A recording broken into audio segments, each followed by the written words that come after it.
میں آپ حضرات سے یہ گزارش کرنا چاہتا ہوں کہ الحمدللہ مجھے دنیا کے مختلف حصوں میں جانے کا موقع ملا ہے۔ دنیا کے 6 بر اعظم میں سے کوئی بر اعظم ایسا نہیں ہے جہاں میں حاضر نہ ہوا ہوں، اور خاص طور سے ان ممالک میں جہاں مسلمان اقلیت میں ہیں، وہاں کے حالات کو دیکھنے کا بھی اتفاق ہوا ہے، وہاں کے مسلمان بھائیوں اور بہنوں سے خطاب کا بھی موقع ملا ہے، ان کے مسائل سے بھی فی الجملہ الحمدللہ واقفیت حاصل ہوئی ہے۔ لیکن اس تمام تجربے اور مشاہدے کے نتیجے میں جو بات میں سمجھتا ہوں وہ یہ ہے کہ جن ممالک میں مسلمان اقلیت میں ہیں، وہاں ان کا سب سے بڑا مسئلہ، جسے موت و حیات کا مسئلہ کہنا چاہیے، وہ اپنے نئی نسل اور بچوں کی تعلیم و تربیت کا مسئلہ ہے۔ اس سے بڑا کوئی اور مسئلہ نہیں۔ اور یہ مسئلہ الحمدللہ مختلف جگہوں پر مدارس کے قیام کے ذریعے، مکاتب کے قیام کے ذریعے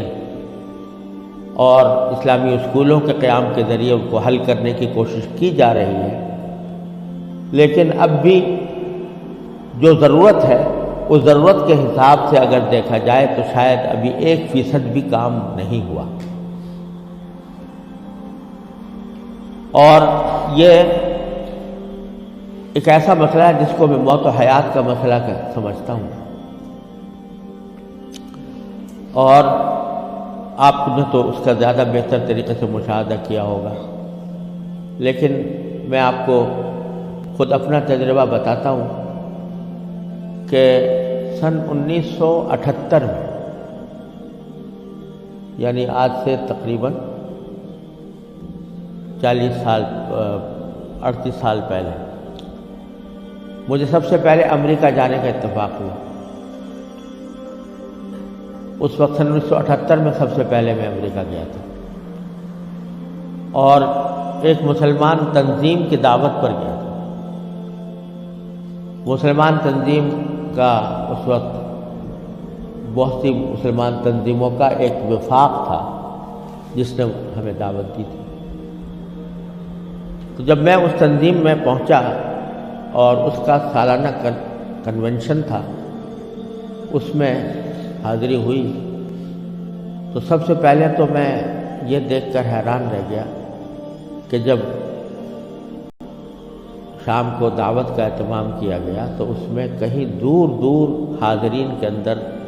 اسلام اور دین کا کوئی شائبہ نظر نہیں آتا۔ خواتین اور نوجوان لڑکیاں وہ مردوں کے ساتھ اور نیم برہنہ لباس میں بیٹھی ہوئی تھی، اور پھر اعلان یہ کیا گیا کہ اگر کسی کو حلال کو کھانا کھانا ہو تو مچھلی استعمال کریں، جس کا مطلب یہ تھا کہ کھانے میں حلال کا بھی کوئی فکر نہیں تھی۔ وہاں بیٹھنا مشکل ہو گیا، ہم لوگ کہیں الگ چلے گئے۔ اس کے بعد معلوم ہوا کہ ایک رقص و سرود کی زبردست محفل منعقد ہوئی۔ ایک بوٹنگ کا پروگرام تھا، اس بوٹنگ کے پروگرام میں سارا جو پروگرام تھا وہ رقص و سرود کی محفل میں گم ہو کر رہ گیا۔ یہ سارے نظارے دیکھنے کے بعد جب مسلمان تنظیم جس نے دعوت دی تھی اس کے سربراہ سے میں نے شکوہ کیا کہ بھائی آپ انہیں مسلمان تنظیم ہے اور اس میں کہیں دور دور بھی کوئی شائبہ دین کا نظر نہیں آتا، تو آپ کیا کرتے ہیں، کس وجہ سے آپ نے یہ اجتماع منعقد کیا ہے؟ تو وہ لبنانی تھے وہ صاحب جن سے میں نے شکوہ کیا، تو اس کے جواب میں ان کی آنکھوں میں آنسو آنے لگے اور کہنے لگے مولانا آپ صحیح کہتے ہیں،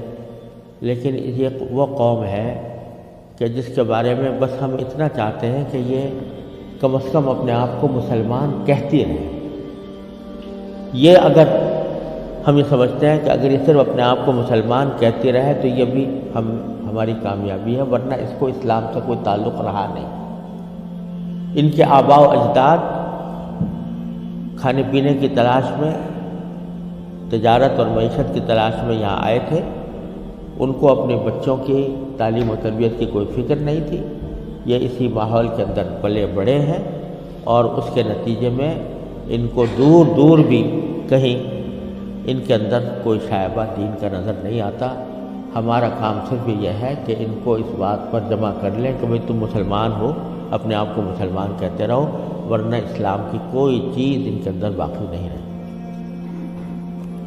یہ منظر میں نے 1978 میں اپنی آنکھوں سے دیکھا، اور یہ عبرت ہوئی کہ اگر مسلمانوں نے اپنے بچوں کو، اپنی نسلوں کو صحیح تعلیم و تربیت دینے کی طرف توجہ نہ دی تو اللہ بچائے یہ اس بات کی کا اندیشہ ہے کہ اللہ بچائے جو آنے والی نسلیں ہیں وہ اللہ بچائے مرتد نہ ہو جائے، اور اگر خدا نہ کرے ہماری اس بے توجہی اور غفلت کی وجہ سے ایسا ہوا کہ ہماری نئی نسلیں گمراہ ہوئیں، غلط راستے پر گئیں، تو اس کا وبال ہمارے اوپر، کیونکہ قرآن کریم کا ارشاد یہ ہے کہ یا ایھا الذین آمنوا قوا انفسکم واہلیکم نارا۔ جہنم سے بچانا صرف انسان کے لیے اپنا فرض نہیں ہے کہ وہ خود اپنے آپ کو بچائے، بلکہ اپنے گھر والوں کو بچانا بھی اس کی اپنی ذمہ داری۔ اور یہ بڑی شرم کی بات ہوگی کہ ہمارے آباء و اجداد نے ہمیں اللہ تعالیٰ کے فضل و کرم سے ایمان اور اسلام کی دولت ورثے میں عطا فرمائی، اور ہم اپنی اولاد کو اللہ بچائے غلط راستے کے اوپر ڈالنے کے ذمہ دار بنے۔ اس سے زیادہ شرم کی، اس سے زیادہ نقصان کی کوئی اور بات نہیں ہو سکتی۔ لہٰذا یہ مسئلہ جس اہمیت کے ساتھ توجہ کا محتاج ہے، اللہ تعالیٰ کا بڑا فضل و کرم ہے، اب حالات میں تبدیلی آ رہی ہے، خاص طور سے انگلینڈ میں اور امریکہ میں بھی اب بہت مسلمانوں کو اس طرف توجہ ہوئی ہے، ادارے قائم ہو رہے ہیں، لیکن جس پیمانے پر ضرورت ہے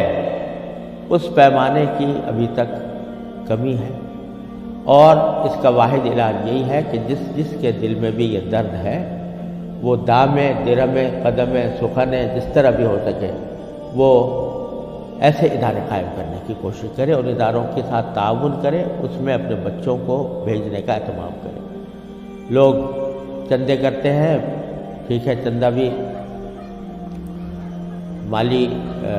مالی وسائل کو جمع کرنے کے لیے وہ بھی ایک اہم چیز ہے، لیکن زیادہ اہم چندہ یہ ہے کہ اپنی اولاد کو ایسے اداروں کے اندر بھیجنے کی کوشش کریں جہاں پر چاہے ان کو دنیا کے علوم کی بھی تعلیم دی جا رہی ہو، لیکن اسلامی ماحول میں دی جا رہی ہو، اسلامی تربیت کے ساتھ دی جا رہی ہو۔